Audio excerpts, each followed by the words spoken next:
Bonjour. Welcome to the best day of the week. And you know what day it is. It's New Comic Book Day, where I go through the top 10 of my best comics of the week. It's been a good week. It's always a good week. It's never a bad week.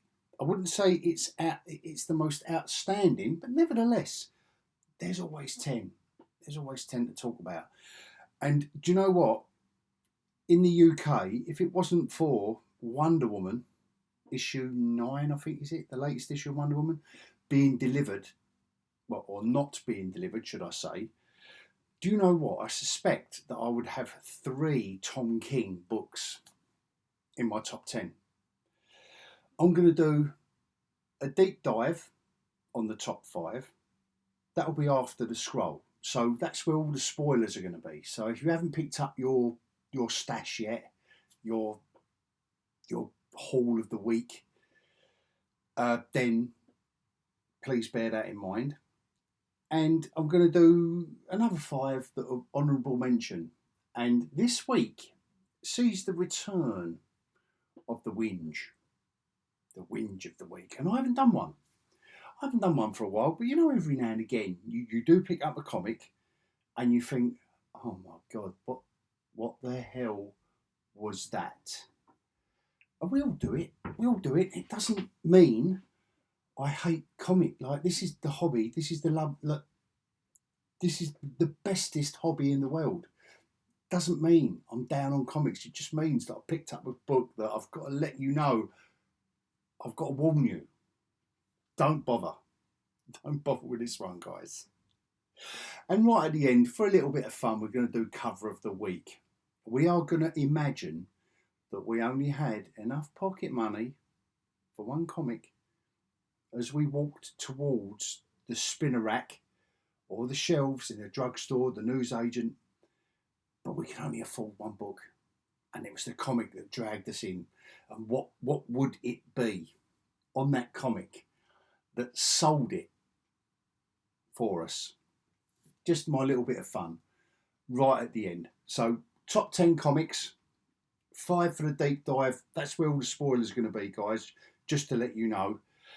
And before I get going, thank you so much if you are subscribing, my sexy subscribers. Team Hog, love you. If you're commenting, love you as well. If you're liking, commenting, whatever you're doing, if you're just joining in and viewing, but let me know what you're not getting, what you are getting, what you don't like, what you do like. Just leave the comments. Just even if it's you didn't mention so and so, let me know. I might have picked it up, and I liked it anyway, but I couldn't fit it in because I have got to kind of condense it down to a top 10. But thank you anyway for making my humble little channel a growing thing,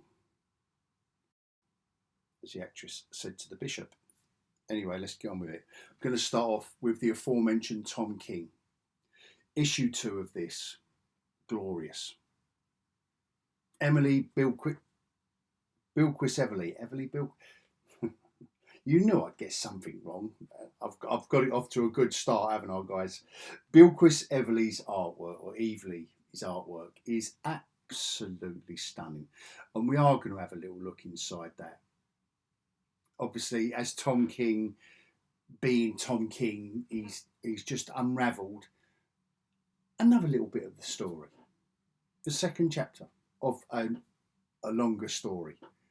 So, and it's not, you know, it's great for that. Tom King again. This book, I've got to admit, this month, I don't know what clicked for me this month with this book. I've enjoyed it. This is issue 3, so I must be enjoying it on some level. But I've got to admit, I think I have been waiting for this one to click. And it did. It did this month. No revelations, but it did just click. And it's one of those moments where you think, right, do you know what? I'm going to go back and read the first 2 issues here. And then glance through that 3rd issue. And then I think it's going to make some proper sense. Anyway, well worth it. This is my top 5. I Hate Fairyland is always in my top 5. There has never been. This is issue 13 of the second volume. So as well as the first volume, this is never out of my top 10. So if ever I don't mention it, that means that the week it came out, there are so many good books that I think to myself, I'm always banging on about it. But this is a particularly funny issue, and there is some kind of theme here with my top 5 that, but I don't know what it is. And here we go with Batman Offworld, issue 4. Yes, and again, it is a fun old school romp. There is something about all of these books that there's a lightness of touch, and they don't take themselves. They take themselves seriously enough, particularly this book. I mean, it's not a comedy by any stretch of the imagination. It's nowhere near on the level of Animal Pound. But all of the creators involved, how do I explain that? They're in on it. They're in on it seems like they're enjoying themselves in what they're creating. And I think there's an essence to it that you can't help but get sucked into. And on that very, very apt note, this is my book of the week, guys and girls. This I don't think I have laughed out loud, or lol, as the youngsters call it. I don't think I've laughed out loud quite so much reading a comic book as I have this. And I'm a lover of I Hate Fairyland and etc. books, comic books back in the day. This is an absolute delight. And again, I know I've said it, Mark Waid makes it easy. And it is not easy. He's not only writing a superhero book at the top level, but he writes a book like that, and we will have a look at the comedic value in there. Again, he's having so much fun with Dan Moore. It is Dan Moore. Yeah. Dan Moore. I don't know why I had to check, because I know those two boys on that are consistently excellent. And I will maintain that World's Finest is, out of all the books out at the moment, that is easily in the top 3 best superhero book at the moment. I can't really think. Maybe it's my number 1. But anyway, that's not why we're here to talk about that. So from the sublime to the ridiculous, going to fit in my whinge of the week before I do the 5 honourable mentions. This.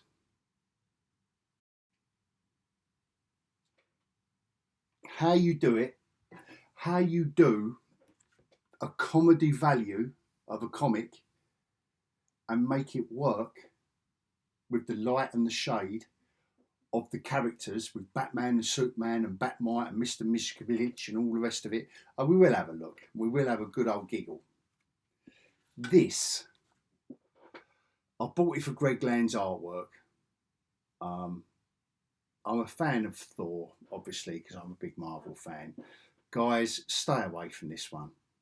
It is just one piece of trash comic that really misses the mark. I didn't get it at all. Sorry, guys. Let me know in the comments if I'm missing the point. Because I kind of got it at the beginning, what they're trying to do with the kind of verily and all the Asgardian Shakespearean speech, but then up to date they updated it as if like they was on a reality show. I do get the shtick. Doesn't work. Didn't land. Even though it was Greg Land on the artwork. See what I did there? It doesn't land. Avoid this. Avoid that. That one, guys, at all costs. My whinge of the week. Absolute trash. Anyway, 5 honourable mentions. This.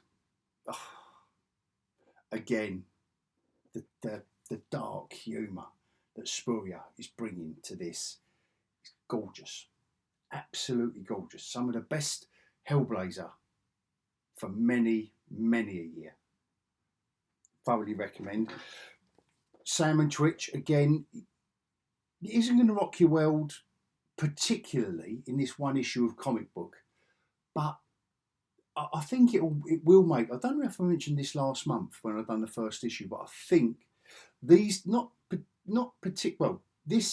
particularly this genre will make a better trade. It'll make a better trade. It'll read better in a trade paperback where you can probably get the first 2 or 3 or 4 chapters in a half hour or so, and it kind of builds up, and you think, oh, then I've got to go to sleep or go to work, whatever it is you're doing. In the meanwhile, or go whatever it is, it'll be better in trade, I think. But it's in my honourable mentions, so that's all I have to say about that. Superman consistently good. The Brainiac. So what I have noticed though, which might be a whinge of the week for another time, but it's expanding out into everywhere. And I thought, if it was this and Action Comics, it might have been all right. But anyway, I'm not going to buy any of the other titles, so sorry, DC. But in the meanwhile, this is great. And spoiler alert, I think you might be able to tell by the cover, actually. No, you can't. So spoiler alert, if you haven't got this yet and you don't want to hear who the guest star is with all these Zarnians, you can see the Zarnians on there. So please beware. Put your fingers in your ears now if you don't want to hear the spoiler. Lobo's in it. And it's great. It's great. This and the other Energon Universe titles continue to be a great romp. An easy read. Like if you've only got, if you're wondering what to do for 10 minutes, these are the ones. Like this is the kind of book you go to, and there's nothing wrong with that. It's an easy read, great artwork, great characterization, and you're getting that feel for him and where it's going. Love it. And the same with these two. I've got a little soft spot now. I've got a little soft spot for this dynamic duo. Since the first issue, I don't know how long they can keep it up for. We don't go there. I don't know how long. Who's on the writing? Greg Wiseman. He's doing a fantastic job. I don't know how long he's going to be able to continue with this line of storytelling. But in the meanwhile, I'm on board. I'm on board for the Spectacular Spider-Men ride. Anyway, that's my top 10. Whinge of the week's out of the way. So let's take a look at the top 5 via my deep dive after the scroll.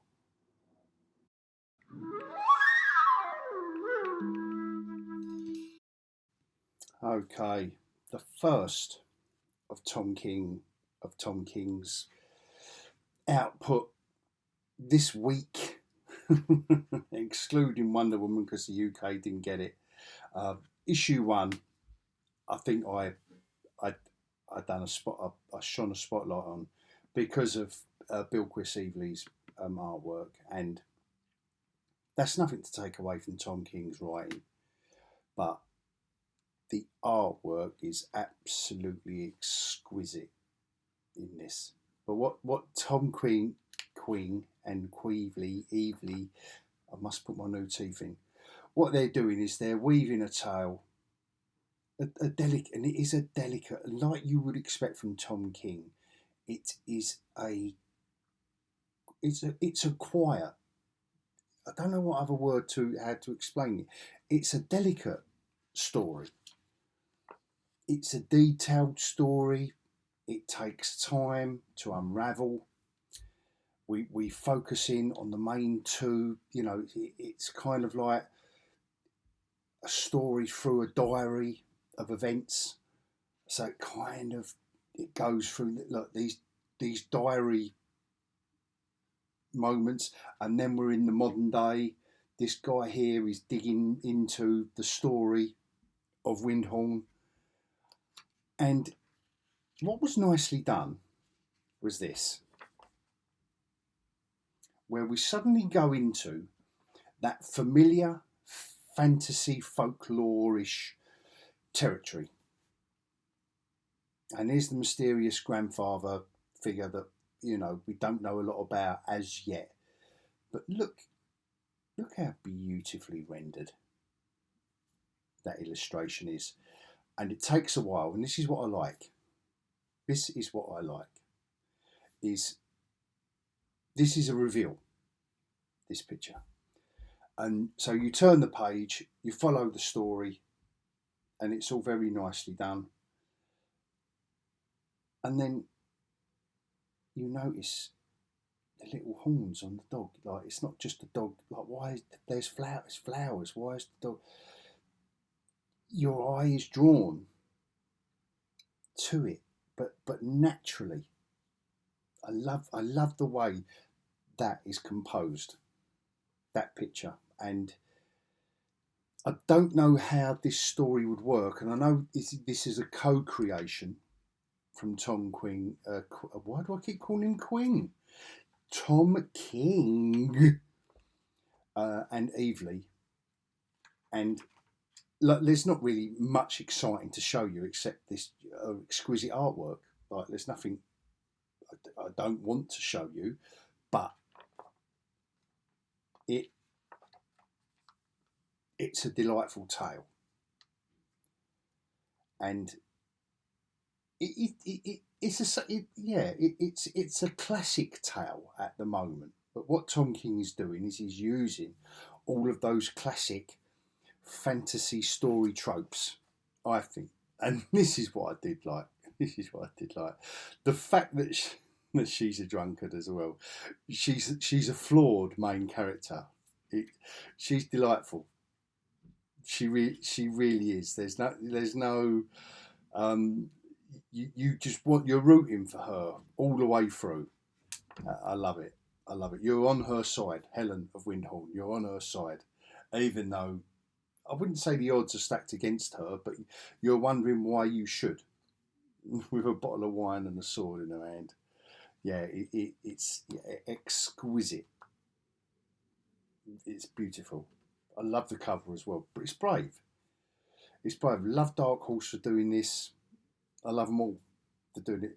Beautiful colours by Matthias Lopez as well, and lettering Clayton Coles. So yeah, that's top notch. And Tom King again. Now, like the lightness of touch in Helen of Wyndhorn, I think now kind of steps aside for a more on the nose trip through this story, which is an anthropomorphic tale of a group of dogs, cats, and rabbits in an animal pound of the title. I think I might have. I don't know if I've run through the basic storyline, but anyway, all the humans are gone, and they're in charge. And the way they make it work is that the bulldog here, Piggy, he makes it work by making videos. The cats set him up.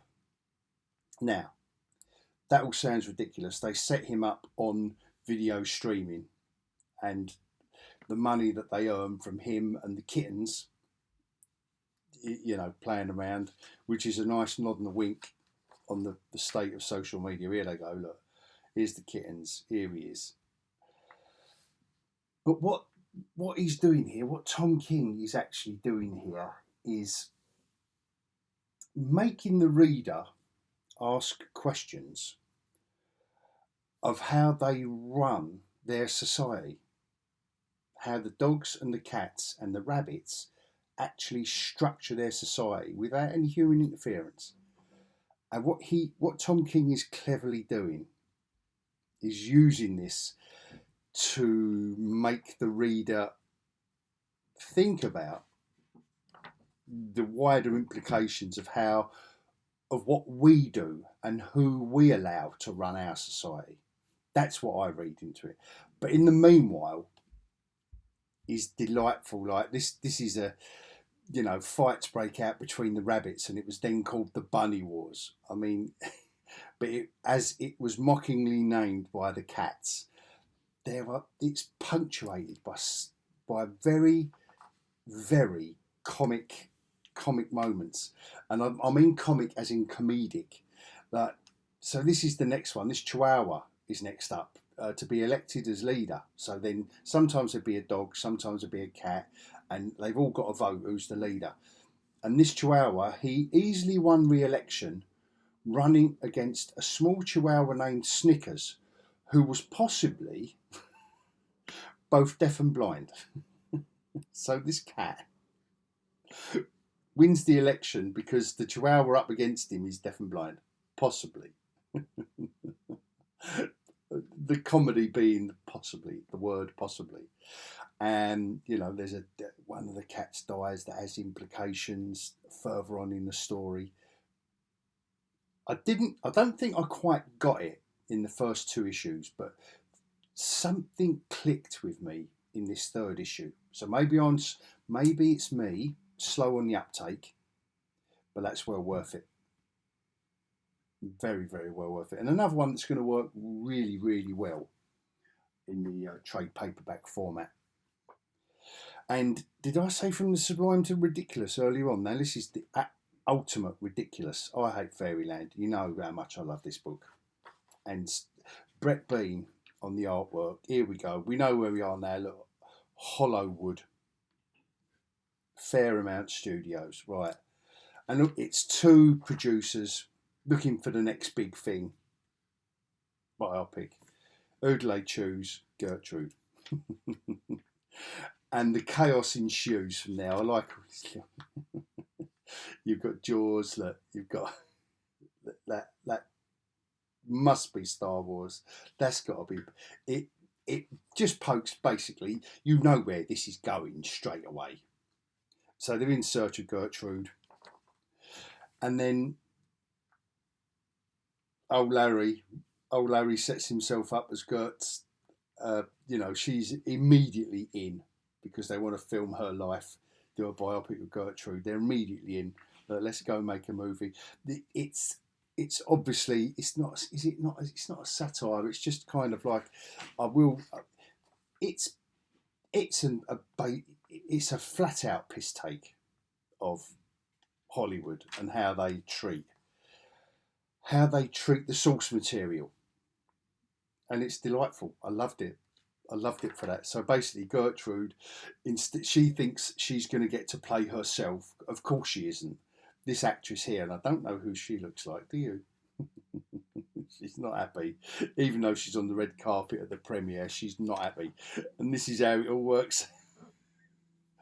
She says to Larry at the beginning of the premiere, "I bet we puke before the end of the film," and she's already puking, and he's not. He's loving it, Larry, but by the end of it, it's just ridiculous. It's so not Gertrude. If you follow I Hate Fairyland, all of this is so ridiculously opposite to what goes on. The end, that even it's brilliant. The hand on the can't even reach the popcorn. Anyway, that's all I'll show. That's all I'll show about that. And like I say, Brett Bean is a great successor to Scotty Young on that, while he's still writing it. And the romp that is Batman Offworld, again, this scores highly for me because it just embraces. This is a year 1, year 2 Batman story where in the early days he has to go off in space to find someone. End of. That's it. That's what Jason Aaron, that's how he sets it up. And all these new spacefaring characters, these are the big bad that we've been hearing about. Now they're revealed to us. And this is the bad guy that's been in it, I think mostly from the first issue. So this is the Black Sun family, that these two here that run Lord Whisper, I forget her name now, Lord Whisper and Old Lady Wrath and Lord Whisper. I mean, it's just classic stuff. And great, Mank on the artwork here is they're both having a ball, Jason Aaron, and that they are both having a ball, both writer and artist. It's great seeing Batman. It's Batman in space. That must have been the pitch. That must have been the pitch. Batman in space versus aliens, and they've even thrown in with this character here. They're even throwing in the fact that she's got a soft spot for Bruce Wayne, and he knows it but can't really, unrequited love kind of aspect to this story. They've even managed to get that in. And it does mean something. It isn't just a throwaway thing. It's great. It's great stuff. It's a properly old school romp. And here's the new bad guy who's going to be sent in after Batman by the Black Sun Corporation or the Black Sun family, whatever you want to call them. And Batman's now wondering why he's been out in space for a year trying to fight crime out there instead of being in Gotham. So love it. It's great. Great stuff. But obviously Batman's in this as well. But it leads on to this, and this is, look at this. Beloved DC icons coming through, out of the way. Look, Batmite and Mr. Pitch. And Dan Mora. You don't get better than Dan Mora doing Batman and Superman. Uh-oh. Oh, God. Look at this splash page. Let's do this. You can even imagine like some kind of Hollywood soundtrack behind that. Let's do this. Look at the sunglasses. You can imagine they're all walking in slow motion as well. This was great stuff. Mark Waid, this is absolutely, and Batman is Batman. He does not deviate. These are your straight men for the story. These are your straight men, Batman and Superman, and how wonderfully he plays all of the stupidity. Never once, not once does Mr. Mizzle or Batmite deviate, and not once does Bruce or Clark deviate. I don't want to give too much of this comic away. I don't know how to quite explain it, because Mark Waid is playing it so straight with these fifth dimension characters. This one with Sinestro. Forgive me because I'm not a big, I don't know his name, and obviously the Green Lantern one's died and all the rest of it. But in a previous issue, look, no joking, no pranking. You act only on my orders. So what they've done is Mizzlepitch. So basically, Clark has said to Bruce, I can't stand Mizzlepitch. And Batman has said, well, I can't stand Batmite. So they've gone their own separate ways with each other's, for want of a better word, avatar. And the story is serious. In the meanwhile, the story has serious consequences, but it is so wonderfully done.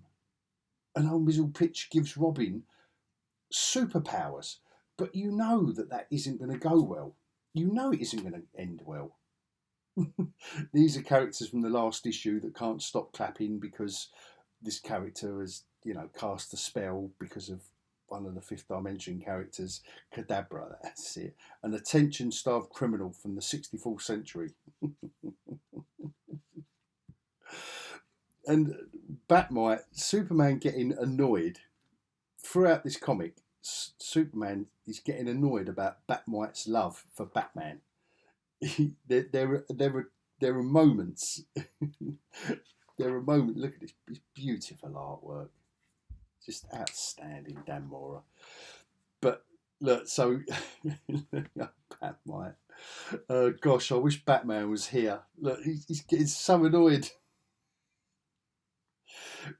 So when Superman needs some armour, Batmite says, "Yep, I can do that. Look, absolutely, snap. There you go." And he goes, "Look, sigh. Of course, it would look mostly like Batman."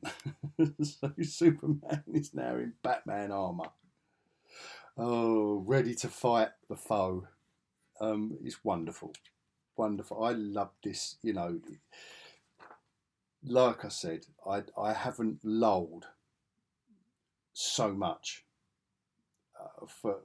I can't think of a comic where I've, you know, there are comics that make you have a laugh, and or there might be a cover or a story. It's particularly in Bronze Age Marvel stuff. You know, when guys like Bill Mantlo or Joan DeMatteis, or you know, they're all on one in the 70s, but and it makes you giggle. But this one, I've got to admit, probably because it's already a great read. This comic, I cannot recommend this enough. Issue 26. I love all 26 issues. There isn't a bad one there. It hasn't faltered. It has been so consistently great. And I'm just going to announce the cover of the week because there weren't a great deal of competition. I just think that's got it all. I really, really, really do. I can't match that up. There's the Spectacular Spider-Man has got 2 Spider-Men on it, but they're not doing anything. Everything else apart from the other, like Batman Off-World, all right, I'll make it some kind of competition. That's great with the electric glove, like what's going on here, and he's fighting this winged spaceman. Other than that, though, guys, I can't honestly say, as much as they're beautiful comics that I've just reviewed, I've got to say, you know, but DC for me with this book, and you must know by now, guys, I'm such a Marvel fan.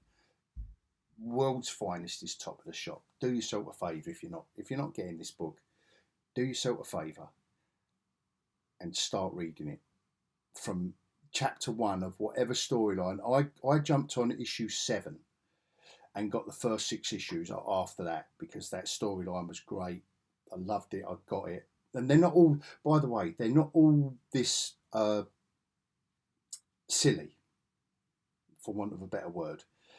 They play, like Wade plays it straight. Wade and Mora play this straight. It's only up to the last issue and this issue where they're playing this story out because of the Batmite side of things, the 5th dimensional characters of it all.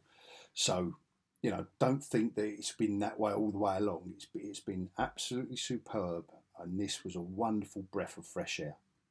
And anyway, I will leave it there. I will stop gushing about this book. I'm gushing about it in general, not just this issue, which was lull, but all 26 issues, superb. And I will leave it there, guys. Thank you if you're still here listening to my waffle. I know I've probably gushed a little bit excessively about a couple of the books this week, but I thank you for following me at whatever point or up until now. And until next time, I hope you enjoyed it. And until next time, and before I sign off, let me know what you're reading. Let me know what you're not reading. Let me know what I might have missed out. And until next time, I will bid you all adios.